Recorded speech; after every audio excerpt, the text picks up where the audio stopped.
लेकिन statutory corporation में limitations भी हैं। जो सब कुछ दिखता है वो सब अच्छा नहीं होता है। कुछ चीज़ें जो हमें बताते हैं और कुछ चीज़ें हम जो प्रैक्टिकली करते हैं उसमें काफ़ी अंतर होता है।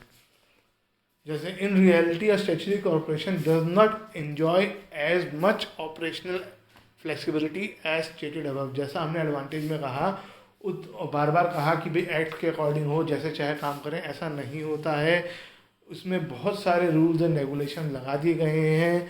गवर्नमेंट ने इतने सारे रूल्स एंड रेगुलेशन लगा दिए हैं कि हाथ बंधे रहते हैं। उतनी फ्लेक्सिबिलिटी नहीं होती है जितनी एक प्राइवेट ऑर्गेनाइजेशन के पास है। जितनी पावर एक प्राइवेट बैंक के पास है, प्राइवेट इंश्योरेंस कंपनी जितनी ऑपरेशनल फ्लेक्सिबिलिटी रख सकती है, उतनी जो है कोई भी स्टैच्यूटरी कॉरपोरेशन फ्लेक्सिबिलिटी नहीं रख सकता है। क्या कभी ऐसा हो सकता है कि अगर गवर्नमेंट की जो बस चलती है, स्टेट गवर्नमेंट की एक कॉरपोरेशन है, अगर मान लो वो आधी भरी हुई है और उसका चलने का टाइम है, तो वो कहे कि मैं 1 घंटा और रुकूंगी और नहीं चलूँगी। 5-10 मिनट की बात अलग है, लेकिन अगर 5 बजे का टाइम है तो 5-5-5-10-15 तक उसे चलना पड़ेगा।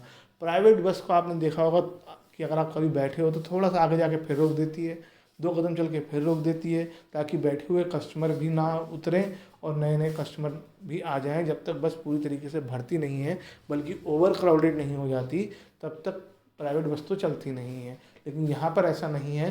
यहाँ पे अगर एक पर्सन भी बैठा हुआ है तब भी वो बस चलेगी अपने टाइम पर और वहाँ तक जाएगी जहाँ तक उसका स्टेशन है, चाहे उसे खाली ही चलना पड़े। तो उतनी फ्लेक्सिबिलिटी नहीं है जितनी प्राइवेट सेक्टर के पास है। प्राइवेट सेक्टर तो बस रोक देगी, आज हम कैंसिल कर देते हैं, है ना, क्योंकि हमें उतना प्रॉफिट ही नहीं हो रहा। भाई यहाँ से लेकर मैं दिल्ली तक बस ले जाऊँ और 2 जने बैठ के जाएँ तो मैं उतना पैसा कमा ही नहीं रहा हूँ जितना खर्च हो रहा है। लेकिन स्टैच्यूटरी कॉरपोरेशन वाले ऐसा नहीं कर सकते। Government and political interference has always been there in major decision. जब बहुत बड़े बड़े डिसीजंस की बात आती है, क्योंकि यहाँ पे फंड्स भी बहुत बड़े बड़े इन्वॉल्व होते हैं, तो हमेशा गवर्नमेंट का और पॉलिटिकल इंटरफेरेंस रहता ही रहता है।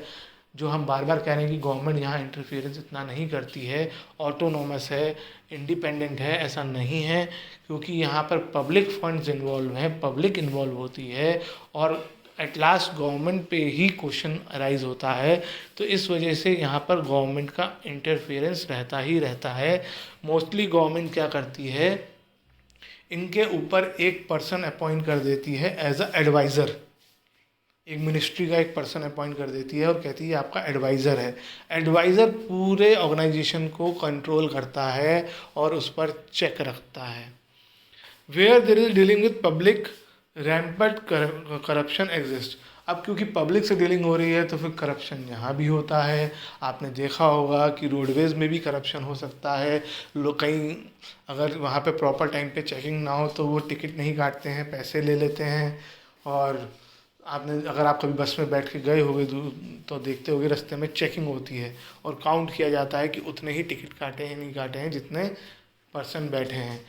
पहले जब मैनुअली होता था तो ये लोग ज़्यादा करते थे, अब तो मशीन से होता है और उसमें टाइम भी आ जाता है, तो किस टाइम पे टिकट काटा, कहाँ से बैठे, ये सब जानकारी आ जाती है। लेकिन जब गवर्नमेंट पब्लिक फंड्स इन्वॉल्व होते हैं और इस तरह की गवर्नमेंट ऑर्गेनाइजेशन में करप्शन की प्रॉब्लम भी आती है। Government is the practice of appointing adviser, जो मैं पहले बता रहा था, to the corporation board. This curbs the freedom of corporation in entering into contracts and other decisions. If there is any disagreement, the matter is referred to the government for final decision which delays action. जब adviser कई बार problem create करता है तो ऐसे में discussion government के साथ होता है और इसकी वजह से कई मेजर डिसीजंस डिले हो जाते हैं, जिससे हम मौके का फ़ायदा उठाने से चूक भी जाते हैं और इसकी वजह से उतने प्रॉफिटेबल हम नहीं हो पाते जितना हम कर सकते थे। क्योंकि हमारे और एक सर पे बिठा भी दिया है गवर्नमेंट ने, आपको कह दिया कि आप फ्री हो, जैसे चाहे एक्शन लो, और फिर आपसे कहते हैं कि हम आपको एक पर्सन अपॉइंट करके दे रहे हैं, उससे पूछे बगैर आप कोई काम नहीं करोगे। तो रियलिटी प्रैक्टिकली कहा जा रहा है, रियलिटी में कहा जा रहा है, ऑन पेपर कहा जा रहा है कि आप फ्री हो, जबकि प्रैक्टिकली आपको फ्रीडम नहीं दी जा रही है।